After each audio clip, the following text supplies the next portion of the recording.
What is the absolute limit of an aircraft's endurance? How much of its body can be torn away before the laws of physics declare it can no longer fly? For 10 men trapped in a shattered box of aluminum over enemy territory, the answer to that question would mean the difference between life and death. At precisely 9:14 a.m. on February 1, 1943, the North African sky over Tunis was a pristine, indifferent blue. Crouched behind the controls of his B-17 Flying Fortress, First Lieutenant Kendrick Bragg watched that blue fill with menace. 2 German fighters, sleek predators against the sun, were diving toward his formation from 11,000 feet. At 26 years old, Bragg was a veteran, a man seasoned by the brutal calculus of aerial warfare. 41 combat missions flown, 0 aircraft lost under his command, a record that felt more like a prayer than a statistic. Today, that record would be tested. 2 Messerschmitt fighters broke from their patrol. One peeled off, rolling toward the lead bomber. The second lined up on Bragg's ship, the All-American. Their mission to Tunis had begun 3 hours earlier, a rumbling, pre-dawn departure from the dusty expanse of Biskra airfield in Algeria. Bragg's 414th Bomb Squadron, a core component of the legendary 97th Bomb Group, had been tasked with severing a critical artery. German supply ships were a lifeline for Rommel's beleaguered Africa Corps, and the orders were simple: cut the supply line, starve the army. 12 minutes ago, they had done just that. Their bombs had fallen true, and the docks below were now a column of roiling black smoke. But with the objective complete came the most perilous part of any mission. The crews called it the gauntlet, that dreadful moment after bombs away when the formations turned for home and the swarms of German fighters descended. In the preceding 4 months, the 97th had lost 19 fortresses, a staggering toll of 190 men. Some had bailed out into the unforgiving desert, destined for prisoner-of-war camps. Some had burned alive in their cockpits. Most had simply vanished into the vast, silent depths of the Mediterranean. The mathematics were as brutal as they were simple. A bomber crew needed to survive 25 missions to earn a ticket home. The odds of reaching that number were less than 1 in 4. Bragg held his aircraft steady, watching as the first Messerschmitt unleashed its attack on the lead plane. Bright, angry tracers sliced through the formation. The B-17's nose guns spat back in defiance. The German fighter, trailing a thin ribbon of smoke, rolled away from the fight. But its wingman was committed. The second Messerschmitt came at the All-American head-on, a closing speed of over 600 miles per hour, transforming it from an aircraft into an oncoming projectile. In the nose, Bragg's bombardier, Rouse Burbage, squeezed the triggers of his .50 caliber machine guns. A stream of heavy rounds walked methodically up the fighter's fuselage. Yet impossibly, the Messerschmitt didn't pull away. Intelligence would later identify the pilot as Erich Prexia, a Luftwaffe ace with 16 confirmed kills. Whether Burbage's rounds had killed him instantly or wounded him so severely he lost control, no one would ever know. The fighter just kept coming. With instinct born of experience, Bragg rammed the control column forward, forcing the massive bomber into a desperate dive. It wasn't enough.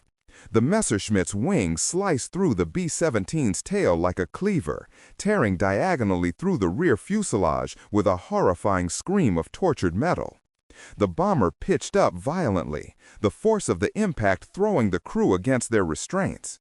Bragg felt the controls go unervingly slack in his hands, a pilot's worst nightmare. He glanced back through the open bomb bay and saw a sight that defied belief. Raw, unfiltered daylight where the solid fuselage should have been. The entire left horizontal stabilizer was gone, sheared clean off. The fuselage itself was filleted open, nearly severed in 2. His co-pilot, Godfrey Engel, instinctively grabbed his parachute. Navigator Harry Null looked back at the gaping wound in their aircraft and uttered a single, chilling word: bail. Yet, in the heart of the chaos, Bragg's training took over. His eyes scanned the instruments. 4 engines were miraculously still running, though 2 on the right side were coughing, protesting the shock. Their altitude was holding at 9,000 feet. The bomber, its aerodynamics grotesquely altered, wanted to climb into a fatal stall. Bragg pushed forward on the yoke with both hands and even his knees, fighting the machine's death wish. The nose dropped slightly, stabilizing. Around them, the formation slowed, a gesture of solidarity. 9 other B-17s matched the All-Americans' wounded speed, forming a protective shell against the fighters that were still circling, waiting for the kill. They were 90 miles from Biskra, 90 minutes of flight time, over hostile territory in a bomber that threatened to tear itself apart at any moment. Bragg clicked the intercom switch. Static. The electrical system was crippled. He was flying blind, deaf to the condition of his crew. Was anyone hurt? Was the tail section, now a mangled appendage, even truly attached? He had less than a minute to make a decision that would seal their fate. Order his men to jump into the Tunisian desert or attempt to fly this half-destroyed bomber home. Unbuckling, Bragg climbed out of his seat. The bomb bay doors, still open from the attack run, allowed a frigid gale to howl through the fuselage. He could see straight through the gash in the rear of the plane to the tail section itself. And there, isolated in his plexiglass turret, was the tail gunner, Sam Sarpalolis. He was alive, moving, but utterly cut off from the rest of the crew by 16 feet of empty air where the floor had once been. Engineer Joe James appeared at Bragg's shoulder, his face a mask of grim assessment. Both right engines are losing oil pressure. The left outboard is running hot. Electrical system is shot. Oxygen is dead, and the radio is completely gone. The tail is hanging on by the right side frame and maybe some structural members. I can see the whole thing swinging in the slipstream. Bragg looked back at the tail gunner. Through the plexiglass, Sarpalolis gave him a thumbs up. That single gesture, an act of defiance in the face of certain death, was staggering. 150 pounds of human ballast, holding the tail section stable by his weight alone. Just then, radio operator Paul Galloway crawled forward, a flicker of hope in his eyes. Intercom's dead, but the Norden bomb site's autopilot wiring seems intact. The Norden system uses separate electrical lines to the control surfaces. The Norden bomb site, a marvel of analog computing, had its own autopilot system, using electrically controlled servos near the rudder and elevator to hold the aircraft steady during bombing runs. It was never designed to fly a crippled bomber home, but it was all they had. "Can we control it from the cockpit?" Bragg asked. "From the bombardier station," Galloway confirmed. "Burbage can manipulate the autopilot inputs. You call out what you need, and he translates it into autopilot commands." It was a long shot, a desperate improvisation born of necessity, but it was their only shot. Bragg climbed back into the pilot's seat. The bomber was holding altitude, but was drifting stubbornly to the right, the massive drag from the damaged tail pulling it off course. Every control input felt like pushing against a solid wall. He looked at his co-pilot Engel, his voice firm. "We try for Biskra." Engel stared back, the unspoken odds hanging between them. 90 miles, Bragg continued. "The formation will stay with us until we're clear of fighters. Then we're on our own. Start dumping weight, ammunition, any guns we can remove, everything that isn't bolted down." Remembering the dead intercom, he sent James back through the aircraft with the shouted order: "Strip the plane, throw out everything." They had to stay airborne for 90 minutes, with 2.5 engines and half a fuselage. Waist gunner Michael Zook wrestled with his .50 caliber machine gun, a 70-pound weapon system. With a grunt, he heaved it through the gash in the fuselage, watching it tumble toward the desert below. Ball turret gunner Elton Kahn followed, tossing out cans of ammunition, each 40-pound box a small sacrifice for a few more feet of altitude. The Messerschmitts, sensing a final opportunity, made one more pass. Kahn and Zook, their heads and shoulders exposed through the torn metal skin of the aircraft, fired their remaining weapons in a final act of defiance. The German fighters broke off. Whether they were out of ammunition, low on fuel, or simply daunted by the impossible sight of the still-flying fortress, the crew of the All-American didn't care. They were alone. The other B-17s, adhering to standard procedure not to risk 9 aircraft for one that was likely doomed, pulled ahead and disappeared into the haze. The All-American began its slow, agonizing descent. 8,000 feet, then 7,000. Bragg was trading precious altitude for airspeed, a delicate balancing act. If they went too slow, the bomber would stall and fall from the sky. Too fast, and the aerodynamic forces would rip the damaged tail off completely. From the bombardier station, Burbridge's voice was strained. "The autopilot's holding, but it's fighting me. Every input I make takes 30 seconds to register. This thing wasn't built for manual flying." "Just keep it level," Bragg commanded. "That's all we need." The desert rolled past below, a vast, empty canvas. Then the number 3 engine, the left outboard that James had warned was running hot, began to die. It started with white smoke, which thickened to gray, then to a greasy, ominous black. Bragg watched the cylinder head temperature gauge climb deep into the red as the oil pressure needle collapsed. The engine was tearing itself apart, but if he shut it down, they would lose the power needed to maintain altitude. They would descend inexorably into the Tunisian desert, 30 miles behind German lines. And even if they somehow survived a crash landing, the tail section would surely collapse on impact, crushing Sarpolis. At 7,200 feet, the number 3 engine seized. The propeller windmilled for 3 agonizing seconds, then locked into place, becoming a massive air brake. The sudden drag pulled the All-American into a sharp left bank. Bragg jammed his foot on the right rudder pedal. Nothing. The control cables had been severed in the collision. Thinking fast, he pushed the throttles for the right side engines forward. The bomber groaned, but leveled out. They were now flying on asymmetric thrust, a feat of piloting that was nearly impossible. 2 engines on the right side were pulling with all their might against the drag of a dead engine and a mangled tail on the left. The aircraft was a wounded beast, fighting to spiral into the ground. Bragg held it steady with constant throttle adjustments and relentless forward pressure on the control column. His knees ached and his hands were cramping into claws around the yoke. "Losing 100 feet per minute," Engel called out. "How far to Biskra?" 68 miles, Bragg replied, his mind racing. 62 minutes at this speed. He did the grim math. They would lose 6,200 feet. From their current altitude of 7,000 feet, they would hit the ground 20 miles short of the runway. The laws of physics, it seemed, were beginning to reassert their brutal claim. James appeared again. "We've stripped everything, even the oxygen bottles." "We're down maybe 800 pounds.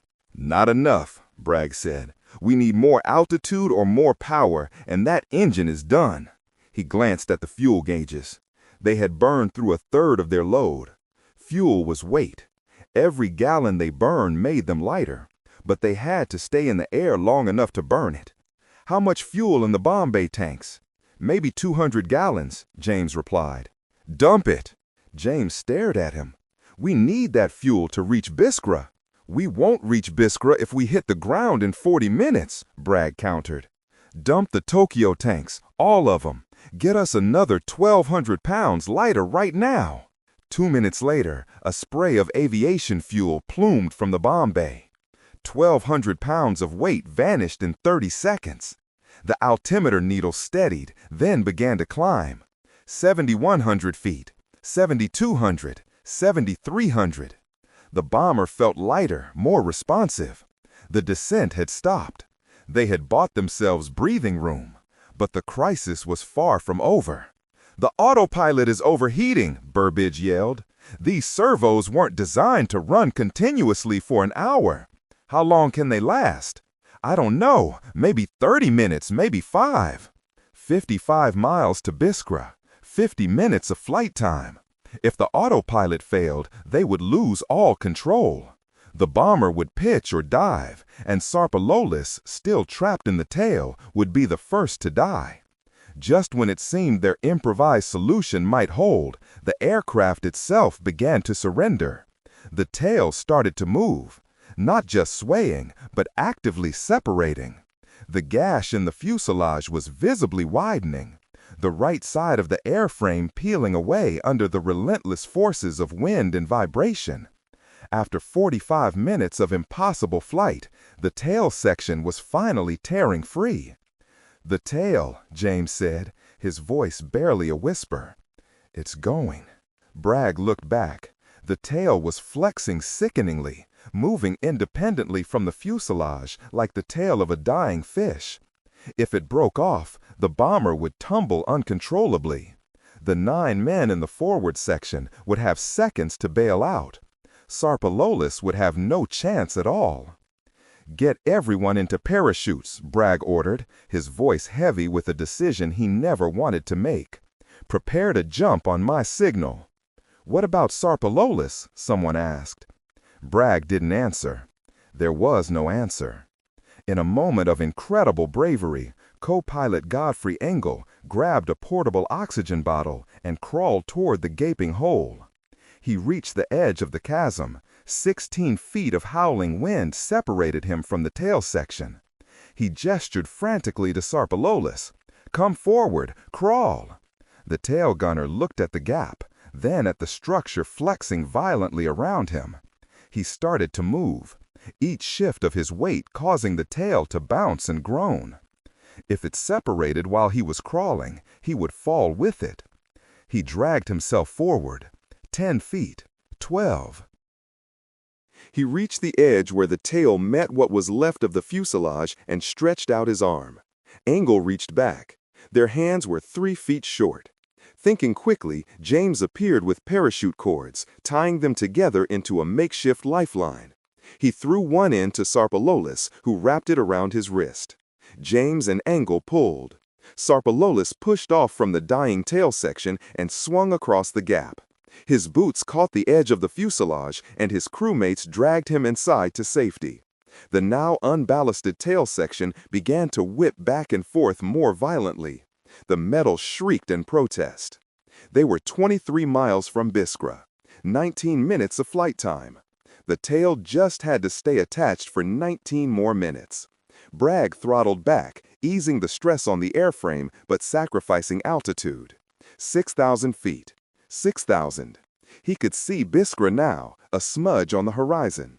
The airfield grew larger, its 3 dirt runways scratched into the sand. At 2,000 feet, Bragg fired 3 red flares, the universal signal for an emergency, for a wounded aircraft inbound. On the ground, men stopped and stared. Trucks scattered. The other B-17s from the mission taxied clear, giving the All-American the entire airfield. 1,000 feet, Engel called out. Airspeed 130, we're high and fast. Bragg pulled the throttles back further. Gear down. The main wheels locked into place with a reassuring thump, but the indicator for the tail wheel remained dark. It was attached to the tail, and the tail was barely attached to the aircraft. 200 feet. The runway filled the windscreen. Bragg eased back on the yoke, trying to hold the tail off the ground as long as possible. 100 feet. 50. The main wheels touched down, kicking up a massive cloud of dust. The bomber bounced once, then settled, its tires gripping the packed earth. The tail dropped. A grinding, howling shriek of aluminum on sand filled the air as the tail section collapsed and began to drag, showering sparks across the runway. The bomber skidded forward, slowing. 70, 50. Then, with a final wrenching tear, the tail section separated completely. The aircraft, suddenly lighter, rolled to a stop. The engines were still running. Bragg's hands were frozen to the yoke. Engel reached over and cut the fuel mixture. The engines died one by one, and a profound silence fell over the airfield. Bragg sat for a moment, his body trembling with adrenaline. He climbed out of his seat and walked back through the fuselage. He reached the gash and looked out at the runway behind him. 200 yards back, the tail section of his aircraft lay in a crumpled heap. He climbed down to the ground just as the ground crews and medics arrived, their faces a mixture of awe and disbelief. "How?" one of them asked, speaking for everyone. The photograph taken 10 minutes later would become legendary, a testament to survival against all odds. But the real answer to how lay not in luck, but in design. The Boeing engineers who designed the B-17 in 1935 had built it with a semi-monocoque structure, an internal skeleton of heavy frames and stringers. Unlike other aircraft that relied on their skin for strength, the B-17's fuselage was a cage. It could lose entire sections of skin and structure, and the remaining frame would redistribute the load. The wing spar passed through the fuselage without being part of it, meaning the wing stayed on even when the body was broken. It was over-engineered, heavy, and expensive, but it was built with one overriding philosophy: bring the crew home. The story of the All-American became a powerful lesson. Data from its impossible flight was sent back to the United States, influencing the design of every subsequent bomber, reinforcing fuselages and adding redundant systems. The aircraft itself, in an incredible epilogue, was rebuilt by maintenance crews at Biskra and flew for another 2 years, completing a staggering 118 combat missions before it was finally retired. Lieutenant Kendrick Bragg completed his tour and returned home, never seeking publicity for the incredible feat of airmanship he and his crew had performed. For them, it was simply their job. But the legacy of their flight, immortalized in a single photograph, endured. It became a symbol not of destruction, but of resilience. It proved that the right combination of engineering, courage, and sheer determination could defy even the most certain destruction. The B-17 was called the Flying Fortress not just for its guns, but for its soul. A soul of steel and aluminum forged with a single sacred purpose: to bring its boys home.